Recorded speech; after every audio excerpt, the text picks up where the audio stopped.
posted about 3 or 4 of these baby videos on TikTok, and about a week later, went to bed, woke up in the middle of the night, and one of them had gone crazy viral, had like 1 million views overnight. I woke up with 20,000 followers on TikTok. I had 100 when I went to bed. And then the next day I went up to 30,000, then quickly went up to about 100,000 in a matter of probably weeks. And then I suddenly had like agencies messaging me saying like, we want to sign you, we want to meet you. And I was like, what? Welcome to the podcast where motherhood meets reinvention. I'm your host, Sharon Macey, and this is Mom to More. I speak with remarkable moms who've embraced the art of reinvention, crafting their more by leveraging the skills they honed as stay-at-home moms. They share their experiences, struggles, and successes as they return to former careers, rediscover old passions, and chart entirely new paths, offering you the motivation and inspiration to help you answer the question, what do you want to do when your kids grow up? Welcome back to a new episode of Mom to More. Well, today's guest is from across the pond. So if you hear me saying mummy instead of mom, you'll know why. Gemma Alster is a British content creator who stumbled into influencer life in the most unexpected way. What started as a few innocent, lighthearted videos of her toddler Gigi, complete with sass, accessories, and very big personality, quickly became the beloved Stay-at-Home Baby series. Narrating as if Gigi were telling the story herself, Gemma captured the comedy of everyday toddler life in a way that resonated with parents everywhere. Now, of course, a stay-at-home baby also requires a stay-at-home mom. As Gigi grew, Gemma's content naturally evolved into Day in the Life of a Stay-at-Home Mom, where her sharp humor and candid take on motherhood continued to connect with audiences. Now, a mother of 2 who shares her adventures in parenting, fashion, beauty, and lifestyle with a loyal and rather large following. Along the way, she has partnered with brands like Nivea, Ray-Ban, and Elemis, all while keeping her signature mix of honesty and comedy at the heart of everything she creates. Gemma, I am so thrilled you are with me today. Welcome. Me too. Thank you for having me. This is so fun. And we will point out that you are in your closet, which I think is so mom and so fabulous. So, I'm in my closet. Yeah. It is so mum. Mum, not mom. I've just put the kids to bed. My husband is cooking downstairs and he wants to watch TV after. So I'm up here hiding You've been away in my relegated to the closet. closet. Yeah. I really Love have. it. But do you know what? I like being in here. I'm like surrounded by my clothes, my makeup, you know, all the things that I really like. And I'm chilled in here and it's quiet. So that's good. All And I right. won't So we're wake going to have a anyone up. really awesome, fun, chill conversation. Okay. Yes, Before we dive into your yes. journey, I always have what I call my essential mom question. And we know you have 2 kids. So where are you raising them? I'm raising them in London, England. One of my favorite cities. We love it there. Do So you love it? yeah. Why was it important to you to be a stay-at-home mom? Especially, you shared with me that Gigi had some early health issues when she was quite young. My mum is a stay-at-home mum, always has been since the moment she had me. She always jokes that she left her job the second she got those 2 lines on the pregnancy pink test, line. and she never ever went back. My mum is an amazing mum. She is so supportive. She's so present, and I knew that I wanted to be that kind of mum as well. And I became a stay-at-home mum when I had Gigi. I left my job. I went on maternity leave. I didn't think I was going to go back.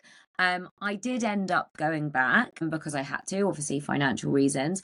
And then we'll speak about this later, but I kind of fell into this world and it allowed me to kind of be a stay-at-home mum like I always wanted to be, but also earning the money that I also always wanted to do. And I know that's kind of paradoxical because I wanted to be the stay-at-home mum, but I also wanted to earn my own money. But my job now allows me to kind of be both. Yeah. Well, I call you sort of like an intentional hybrid mom. You're not a full-time working mom, but you're not a full-time stay-at-home mom either. And we are totally going to dive into that. So you had a lockdown baby, right? I found out I was pregnant on the 20th of February, 2020. Oh, right before the world shut down. Lockdown came along March the 13th, something like that. Yeah. So literally 2 weeks later, we were in lockdown. And I just remember listening to Boris Johnson, our Prime Minister at the time, coming on TV and saying the most vulnerable are the elderly and pregnant women. And I just was like, oh my God, what are we going to do? Am I going to be okay? Is my baby going to be okay? So it was a very weird, very stressful time. Obviously, she was born, thank goodness, all okay. And yeah, I had a baby in lockdown. We didn't really go anywhere until she was about 8 months old. It was Oh, it was crazy. that's a long time. How did that then feed into, the stay-at-home baby? Because when you first started filming Gigi's antics, She was it was older. she was a little older. Okay. Yeah. And it was super lighthearted and fun for friends. Where'd you get the Yes. idea from? Or are you just like a naturally funny girl? Do you know what? If you asked my sister, if my sister was here right now, she would say, you were never funny. You are not, you were not an Right. inherently funny person, but actually online, you are funny. My oldest friends in my family would never describe me as like the funny girl, but I kind of have gone into this kind of comedic world-ish, I guess, Yeah. creating these videos that people think are really funny. But the idea came along, she was maybe about 18 months old. She was full of personality. She had this, still does, had this crazy attitude. She was always, I know this sounds funny to talk about an 18-month-old like this, but she was always like a grown up. She was always my Oh, little yeah. adult. So she didn't look or seem or feel like a toddler. So the things that she was doing and the things that she was saying, and I know I sound like such a mum, but she is very clever. And the things that she would come out with at 18 Right. months old, adults would just go, what? Where's that Like, coming from? where Well, does no, as that they come from? say, like out of the mouths of babes, right? Literally out of the mouths of Yeah. babes. Exactly. That's what my mum Yeah. always used to say. And it's completely true. So the way that she was behaving, it was just funny. And everyone always found her very funny. And I had this idea and I said it to my husband, I think I can make a funny video about Mhm. Gigi going about her life, because everything she did and everything she said, it was easily adaptable in terms of like narrating her life. Mhm. So he said, you should just do it. Just video her Just and do it. narrate it. And I was like, but I don't know how to video. I don't know how to edit. I've never done it before.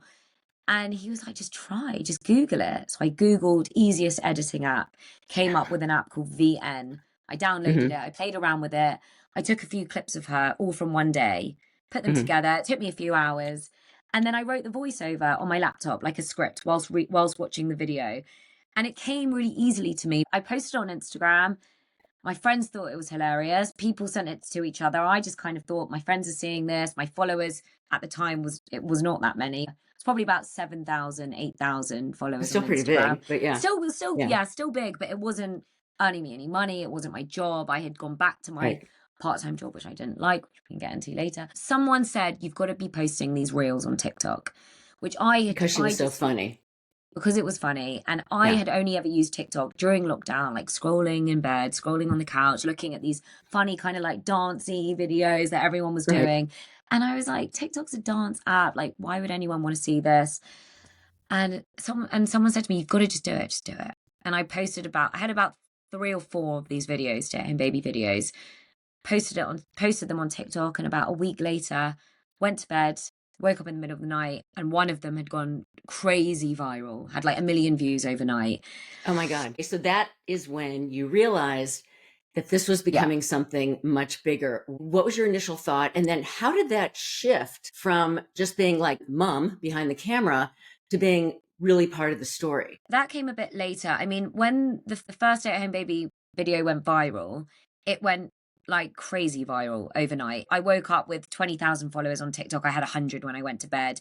And then the next day, I went up to 30,000. Then I kind of quickly went Wow. up to about 100,000 in a matter of probably weeks. And then I suddenly had like agencies messaging me saying like, we want to sign you, we want to meet you. And I was like, what? Like, And it what are was you at talking this about? point, what are you talking Yeah. about? Like, Yeah. literally, this is crazy. And at this point, I said to my husband, like, I'm really unhappy at work. They are not treating me right. I've been there for 6 Right. years. I've given them everything. I've come back part-time now as a mum, and they're just treating me like the girl that went away and became a mum. Everything was Mhm. different when I came back, and I said, I really Right. think that I can change this into a paid job now. Brands had started messaging me saying, we want to pay you this, we want to pay you this. Not necessarily for stay-at-home baby content, but just for, mummy Just content, for your partnering content. with, Yeah. yeah, Yeah. exactly. And he said, okay, look, we've just bought a house. We're moving soon. Let's give this 2 months. If it doesn't work, then you need to find a job. But like, I'm going to support you, and like, let's see if you can Let's do give this. it And a I was like, shot. I'm going Yeah. to do it. Which is incredible. And I'm also going to point out that if you had not become a mom you discovered a skill that you didn't realize you had. You discovered that you were funny and witty and pithy. I think it's pretty fabulous. Yeah. Thank you. I didn't set out to do it. I know that there's people that set out to be influencers. I definitely didn't set out to be an influencer, but I definitely do feel very lucky to be one because Right. I get to work with brands that I adore. I get to be with my kids and I get to earn money from it. So it's good. But Yeah. then to answer your kind of the second half of your question before about, when did I turn it into sort of about being a stay-at-home mum? It Mm-hmm. was about probably 6 months later when I realized how many people were actually viewing these videos of my Mm-hmm. toddler. And yes, they were lighthearted and they were funny and they were there for comedic purposes only. And it was, touching on what every sort of parent can relate to. And that is that, sassy toddler that thinks they're right, doesn't want to do what you say, doesn't want to eat what you want them to eat. They think they Yeah. rule the world. And I've got another one right now who's 2 who thinks she rules the world. But it got to a point when it really did go so viral, and it was more my daughter's face and my voice. And I would walk down the street and she had this blonde hair with these pigtails. She always had Right. bows and she always wore sunglasses. She didn't leave the house without them. She still doesn't. Right. And people would stop me and go, "Oh, that's stay-at-home baby." And they weren't recognizing me, they were recognizing her Recognizing her. because I'm going to have you she pause right there. We have to take a quick break. oh, And when we return, we are going to talk about that big sort of wake up moment and what happened. And now a quick word from my sponsor, Ally Shoes. I got to tell you, these are some of the most comfortable shoes I have ever worn. They're designed by women for women, like finally, right? And engineered with perfectly placed padding so I can literally wear these all day. And I cannot say that for other brands I've worn. And I'm not the only one giving positive reviews. InStyle, Business Insider, and CNN are all saying the same thing. Oh, and they have a really cool origin story as well. So flats, heels, boots, you name it, they have it. Ally is letting me share the love with all of you. Head on over to Ally, that's ALLY.NYC, where new customers and listeners of the pod will get $40 off your first pair of heels. All their heels, like Classic, Kitten, Bold Block, Sexy Slingbacks, with special code MOMTOMORE40, and 10% off your first pair of boots and flats, so 10% off of each, with special code MOMTOMORE10. Ally is reimagining how comfort and function support women every day, and I love that. Thanks to Ally for sponsoring this episode. Hey, we're back. Okay, Gemma, we just started talking about something that is really interesting from a mom perspective. And you had a big wake up call with your family, with your husband. But I want to go back to what we were talking about before the break, and that was people recognizing your child on the Gigi, street. yeah. How did that make you feel as a mom? Because we all have these protective instincts. It was really weird. And I have to say, it was only ever from young girls or mums. And they were all very lovely. And they were like, "Oh my goodness, I follow you on TikTok and I love you. And like, your daughter's so funny and da da da da. And I love your videos." But it made me think, okay, if these young girls and these mums are coming up to me, that's not everyone that follows you. And it's very easy to kind of fall into this thinking that it's just mums and nice people that follow you. That's not always the case. So I had this big realization, oh my God, all of these people are seeing my daughter. I kind of set out to just make a funny video, show my friends, and, we all kind of laugh about it because everyone could resonate with this like Right. little cheeky stay-at-home baby. But then I thought, right, I need to pivot this somehow. And I don't just want to be doing the mum and the baby brand deals. I want to be doing like the Gemma Alster brand deals. Like I want to be Mm-hmm. doing things for myself because my daughter's not always going to be 20 months old. What's going to happen when she's 4 and she turns around and says, "I don't want a photo," or "I don't want a camera in my face," which I always said Right. to myself, if she ever said to me, "Mummy, no," I would never, ever, obviously, put a camera in front of her. I would never Right. ask her to, of Right. course I wouldn't. Yeah. So I pivoted to a day in the life of a stay-at-home mum, which is, it's family focused because obviously I was a stay-at-home mum and like I have a Right. family and I have a young family, but it was more about my life and how I feel as a mum and the things that I do as a mother. And that And sort of it's took Gigi, I don't want to say out of the spotlight. picture, but Yeah, less, it took her in the out of the public spot. eye. Yeah. Exactly. It took her out of the spotlight and it made it more about me, which is what Mm-hmm. I wanted to do because I thought to myself at the time how old was I? 29. And, what am I going to be doing at 39? I can't be just still posting baby content. I want to be I want my own brand. I want people to know me for me if this is going to be my career. And it's been really good, and it was the best decision that I ever made. And I actually love it now when brands want to work with me and they say no children involved, and I go, yes, great, that's perfect. Oh, Because interesting. Yeah. and funnily enough, it's actually usually brands that you would normally think kids would want. So for example, Cadbury's, I've worked with a few times before, and they are absolutely like super strict, no kids allowed in the content, even though it's ice cream or it's chocolate. And now I work with a lot of beauty brands and fashion brands and lifestyle brands, and it works for me. And I always said to myself, if Gigi ever says I don't want to be in something, I will always say, obviously you don't need to, but you won't be. And now when I have when ads come through, for example, I had a really big job come through with a yogurt brand in the UK, and Gigi, she doesn't like those yogurts, and they wanted to pay me a really amazing amount of money, and my husband was going crazy, you got to accept it. And I was just like, I can't, because it would be me saying, Gigi, eat that, with a camera. Like, I'm not going to do that. And unless it is an ad where the brand is something that Gigi is obsessed with, like Disney princesses, like Disneyland, like Gabby's Doll's House, we've just filmed an ad for, where it doesn't feel like work. You know, I took her to the Gabby's Doll's House screening for the new movie, and we had the best time ever. But there were a few little snippets of the two of us, like, going about our day. It doesn't feel like work. It doesn't feel like mummy is filming me. It doesn't feel like mummy is working. It just feels like I'm having a lovely mummy and Gigi day. And that is which the is only so time I will nice. ever put her in my. I want to point out, you're not compromising. I admire that.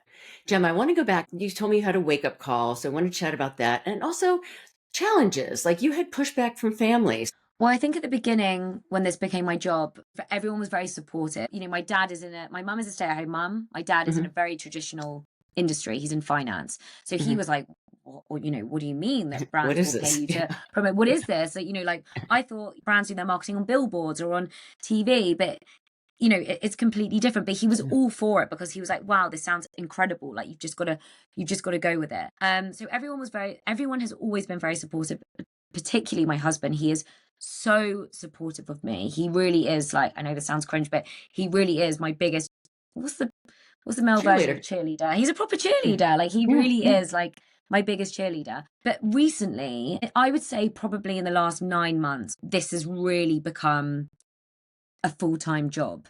And actually, Adam turned around to me about 6 months ago and said, you're not a stay-at-home mum. You need to stop acting like you are a stay-at-home mum, because you are a mum with a full-time job, who also, in a weird way, is still trying to, I'm still trying to be the stay-at-home mum. I branded myself as a stay-at-home mum, but I'm actually not a stay-at-home mum anymore, because I'm so busy that now every day I'm working. So it's great and it's amazing. But, you know, my mum, my sister, they make jokes a lot. They're like, oh, you're always working. Oh, you're always, you know, we can't meet you for lunch anymore. You're always working. And they don't mean it in a mean way. I know that they are so proud of me and they are so supportive. But I think it's been difficult for, you know, some people very close to me, my mum, my sister, my best friends. I used to sit on FaceTime every morning, like whilst I'm having my coffee and my breakfast, and just chat about, you know, life, our kids, whatever. I don't really have time to do that anymore. And if I do that, I feel guilty that I'm not finishing my editing or working on the ad. So it's hard. I feel genuinely this constant battle internally of, I'm either working too much and I'm not with my family, my friends enough, or I'm with my family and my friends too much and I'm not working enough and I'm behind. Where there is that sort of FOMO, right? That fear of missing out. I mean, I did the stay-at-home mom thing. We would look at women who were full-time working moms, were like, oh, I really should be working. And the women who are the full-time working moms are looking at us going, I wish I could be home with my kids. So there's always that push-pull going on. So how did you manage that issue? So I've got 2 kids. My eldest Gigi is now at full-time. She's at school. So she is at school every day. That's easy. And last year she was at full-time preschool.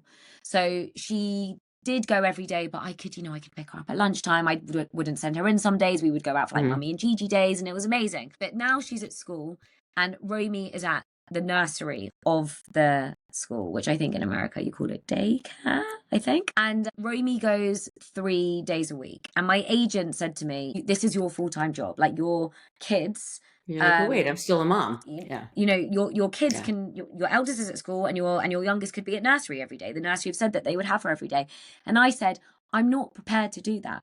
Gigi was with me every single day until she was 2. Mm-hmm. And then when she was 2 until 3.5, she only did 2 days a week of nursery. I am not going to put my youngest baby, Romy, into nursery 5 days a week when I can work from home. Yes, I work full time, but I work from my phone. I work from home. I can sit and edit, and I can play with her, and then I can, when she's asleep, I can go back to editing, and I can still take her out. I can take her to the park. I can take her for lunch. Yes, it's a juggle, and I never finish my work ever on time, really, because I'm still trying to be the stay-at-home mum, but I would rather it be that way. And I know that 2 days a week I have proper one-on-one time with Romy, because she's a baby. And when Gigi started school, I was sobbing in September, because I was like, that's it. She's at school every day. So fast. I can't just take her out anymore. I can't go and pick her up at lunchtime. The amount of times I sit here and go, oh, I'm going to go pick up Gigi and take her somewhere. And I'm like, I can't do that. I don't want to feel like that with Romy. So I've got 2 days where I am mum, and the only time I work is when she's asleep. And then I have 3 days a week where I try and fit 5 days of work into 3 days. And right now it's a juggle, but I'm trying to make it work. It's a huge job, but you're sticking to sort of your values, you know, of being a mom, and I respect that. And brands, I think, understand that too, given that you've got the kids. Also, your world is very different. Like when my kids were younger, our oldest is 31. So when he was younger, I was either working in the home or I was working outside of the home. There wasn't this sort of hybrid opportunity. There was no creator culture, and it was a very different world. I've spoken with several moms who are what I call these like intentional hybrid moms. You are able to do it all and making it work. But yes, it is a commitment. It's a juggle. It can be a challenge. It can be a struggle, but they're only young ones, and it goes so fast. Exactly. My eldest is about to turn 5, and I'm already like, I cannot believe where the last 5 years have gone. I'm acutely aware of how fast time goes, and I don't want to miss out on anything. And I think, you know, sometimes people say to me, oh, but Gemma, if you were in an office, you know, they'd have to be at nursery. If you had a real job, and they don't mean it in a rude way, they mean it in like a, you know, a quintessentially like traditional an office job. If I was traditional an office job. If I was in an office, then they would be at nursery every day, but I'm not in an office. So I can be at home. I do the school run every day. I take them, I pick them up. If they're sick, I pick them up. I'm at home.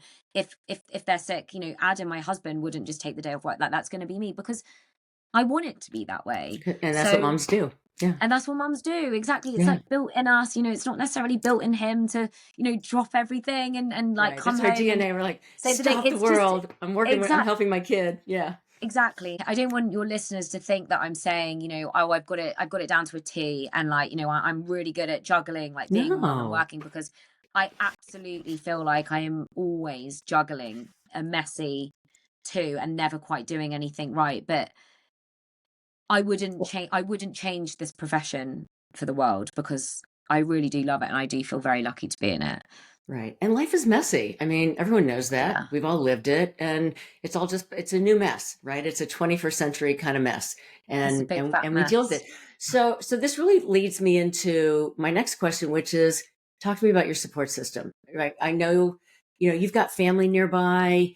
And I think of also the moms who are trying to do it all on their own, who don't have family nearby. And I just want to sort of wrap my arms around them and say, same. It takes a village. You know, you really can have a babysitter. You can have a friend come and watch your kid if you don't have family nearby. We are really, really lucky. Both our parents live about 30 minutes away from us in separate directions. Parents are really hands-on grandparents, and we've got siblings that are amazing aunties and uncles. Adam's sister has 2 young kids. My sister has 2 young kids. But Gigi was the first. She was the first grandchild, the first niece. I was the first grandchild on my dad's side. But my sister always says to me, she taught me how to be a mum, because she was the first baby. And then 2 years later, my niece Sophia came along. And if I needed to go out or like have a break, or, you know, get my nails done. Like, if I hadn't been out the house in a week, my sister would go, I'm coming, you know, give me the baby, Mhm. give me Gigi, you go out for an hour. And, or even if it was have a shower, wash your hair, Oh, yeah. Yeah. you know, when you're a new mum as well, you know, you forget. Yeah. I mean, I can't really talk right now, my hair's not exactly clean, but back in the day, five years ago, when you're in the trenches of like being a first time mum and like, what am I doing, how do I do it, Right. like, I can't thank my sister, my mum, my mother-in-law. They were just amazing. They would come and Yeah. literally save the day. They would send me away just to wash my hair, and I would come back a new woman. And now, you know, my sister's, you know, not around to help. My sister-in-law's not around to help because they've got their own kids. But our mums are great, and we've got Aren't they a fabulous? couple Yeah. of babysitters who we really trust as well, Sure. like Girls on the Road, and Mhm. I know their mums, and like That's gold. Having a babysitter that you love is gold, and we deserve it, and we need it, yeah, and and it's good. So the kids also know other people and not just mom and dad. So when they go to school, they're not I like agree. freaking out, going, "Who are all these new people? I can't handle it." And that's I what think that's Gigi was important. like being born in lockdown. The minute she met new Mm, people, she was like, who are you? The first time she walked into a nursery at age 2, she screamed. She didn't settle for a long time at nursery. Whereas Romy, my youngest, settled pretty quickly. Within a week, she was running in there very, very happy because she yeah, was always around new people. She was out all the time. Gigi wasn't. But I am the first one to say, you need a night off, you need a date night, or you need a yeah, 2-day trip away. And I know that there's a lot of mums that go, you know, oh my God, she left her kids for 2 nights to go on holiday. My relationship with my husband is so important. And the minute that doesn't work anymore, then what have you got? exactly, Nothing. exactly. So date nights are important. You know, maybe 1 or 2 trips away a year, just the two Hmm. of you for 2 nights. It's so important. You remember that you aren't roommates, and you actually Exactly, like really love each other, and you really exactly. fancy each other. Like, it's important. Yeah, I agree with you 100% on that. I want to talk about the hidden resume of motherhood, which are the mom skill that you've acquired and honed, fine tuned from becoming a mom that actually help you in the work you're doing now as a creator and brand partner. I think the biggest skill that comes to mind is learning patience. I mean, you have to have so much patience to be a mother. You really do. In every sense of the word, you just need a lot of patience. And in this job as well, it's kind of taught me, you know, when things aren't necessarily going so well, brand deal wise, if it's a bit quiet and you kind of feel like, does no one like me anymore? Does no one want to work with me? Mhm. You've just got to sort of wait, keep going, keep putting the work in, keep putting the effort in. And you kind of have to do that in motherhood. You Oh, can't just yeah. ever like take a break and go, oh, I'm not doing this tonight. Bath yourself, dress yourself, put your own nappy on. It doesn't work that way. And it doesn't work that Okay. way in work either. And it's not just for this profession. It's not just for being an influencer. That's any profession. It's taught me how to forgive easily, resilience, patience, how to love more, just all of these things. I think we learn so much as moms that oftentimes we don't realize these amazing traits that we have. And oftentimes over the years, women tend to forget them. And that's Yeah. something that, we talk about in this show is kind of remembering the things that you are able to do now that you weren't able to do before you had kids. Like these Yeah. just mom skills that are so valuable in life and they're marketable and they will take you far. So Yeah. thank you for sharing those. So I have a fun question to ask you. If Cool. Gigi were actually in charge of your Instagram, what do you think is the first post that she would put up about you? About me, she'd probably, if she was pretending to be me, Yeah, like if if she she was was pretending to be me, if the script were flipped and she was filming you just like you were filming her years ago, she was she filming you and actually, she already, if you say to her, Gigi, pretend to be mummy, she's already got it down to a T. She goes, the attitude, the look, I've got everything. the attitude, the look. She'll go, so guys, and because, like, you know, I talk to my camera when I'm doing my makeup or whatever. I Right. really do try not to do it in front of them, but you know, she'll come in. I'm surprised she actually hasn't come in now, honestly. Every night this week she's walks into my room asking for a snack or saying she needs the toilet. But she sits there and she goes, hi guys, I'm Gemma and I'm going to show you how to do my makeup like this. And she sits there and she'll pretend to be me. She walks around, I can actually show you. I've got my wall of shoes here. Oh, She there you comes go. and Her puts them favorite on. She shoes. puts on my heels. She just pretends to like be a mummy. She goes, and then she'll go to Romy. It's okay, Romy. Mummy loves you. Mummy loves you. And she'll pick her up. I think she'd do a little bit of everything, pretending to be Yeah. like the influencer mummy and pretending to be like the mummy, like Yeah. cuddling Romy. She Oh, that's knows really me. sweet. Yeah. She knows me And very one well. thing you'll realize is that her personality now is going to stick with her the rest of her life. I mean, I look at our kids, our middle daughter in particular, she had a personality from the moment she came out, and she still has that personality today, 29 years later. So I can already see what they're going to be like, and they're very different as well. Gigi's a lot more, she thinks a lot more, she's got more of this like attitude, whereas Romy is so cheeky. And you'll see if you watch the new Stay at Home Babies 2.0 with Romy, because people actually comment on them and go, this is way more feral than Gigi ever was, because Gigi was just this like attitude, the glasses on and the accessories, whereas Romy is just this naughty, cheeky little monkey. And again, it's it's funny, it's comedic, it's lighthearted. Yeah. And when she gets a little bit older again, it will stop. But right now I feel much more secure in the sense that I have my own thing going on as well. I don't bang out a stay-at-home baby like 3 times a week anymore. I kind of do it once a month, and it does really well, but it's not all I have to offer anymore. Exactly. Well, and you're growing. You're growing in this role. Okay, so we're going to do a bit of a lightning round here. And quick 1 to 2 word answers. So I think these are going to be easy for you. So you ready to roll? Yeah, scared. Right, here we go. Okay, coffee or tea? Coffee. Heels or trainers?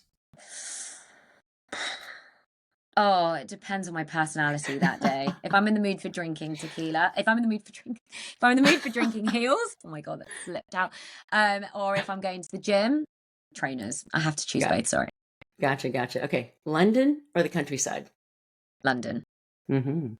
Best parenting superpower? Patience. Patience. Favorite holiday destination? With Adam, Mykonos. With the kids, Spain. Love it. Adam, in 1 word. Handsome. Motherhood, in 1 word.